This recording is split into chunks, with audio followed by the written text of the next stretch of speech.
सावखेडा येथील भैरवनाथ देवस्थान यात्रोत्सवानिमित्त दरवर्षीप्रमाणे याही वर्षी दिनांक 4/2/2019 रोजी कुस्त्यांच्या दंगली रंगल्या।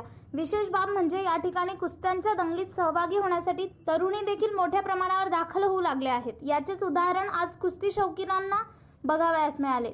तरुणींनी देखील हिरिरीने भाग घेतला। यावेळी 6 जोड मुलींच्या कुस्त्या लावण्यात आल्या। यात वर्धा जिल्ह्यातील देवळी येथे नुकत्याच झालेल्या राज्यस्तरीय कुस्ती स्पर्धेत कांस्य पदक विजेती कुराड तालुका पाचोरा येथील माया भास्कर जडे ही देखील कुस्ती खेळण्यासाठी दाखल झाली होती। तर औरंगाबाद येथून कांता परदेशी ही तरुणी देखील येथे कुस्ती खेळण्यासाठी दाखल झाली होती। या तरुणींनी कुस्तीचा आखाडा गाजविला। पुरुषांची अंतिम जोड पिंपळगाव हरेश्वर पोलीस स्टेशनचे सहाय्यक पोलीस निरीक्षक गजेंद्र पाटील यांच्या हस्ते लावण्यात आली। यावेळी गिरड येथील मोहन बँडचे संचालक देखील हजर होते।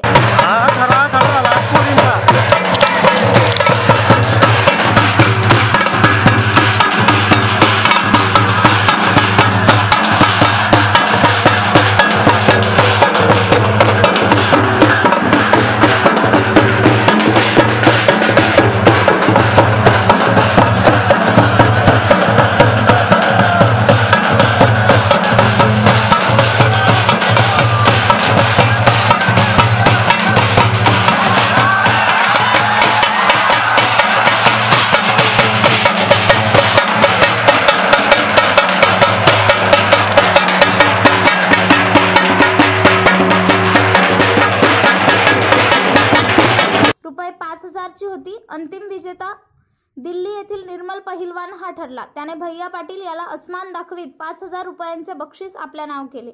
दुपारी 12 वाजेपासून ते सायंकाळी 4:45 पर्यंत कुस्त्यांच्या दंगली रंगल्या होत्या। तत्पूर्वी दुपारी भैरवनाथ देवस्थानचे पुजारी रामचंद्र बाबा यांच्या हस्ते आखाडा पूजन करण्यात आले। त्यांच्यासोबत देवस्थानचे पंच मंडळी देखील उपस्थित होते। पाचोरा वडगाव तालुक्याचे आमदार किशोर पाटील यांनी यावेळी उपस्थिती देऊन त्यांच्या हस्ते देखील जोड लावण्यात आली। तसेच राज्यस्तरीय कुस्ती स्पर्धेत कुराड खुर्द येथील माया भास्कर जडे हिला नुकतेच कांस्य पदक मिळाले असून तिचा देखील सत्कार आमदार किशोर पाटील यांच्या हस्ते करण्यात आला। हजारोंच्या संख्येने कुस्ती शौकीन व त्यांचे पाठीराखे या ठिकाणी कुस्त्यांच्या दंगली बघण्यासाठी हजर होते।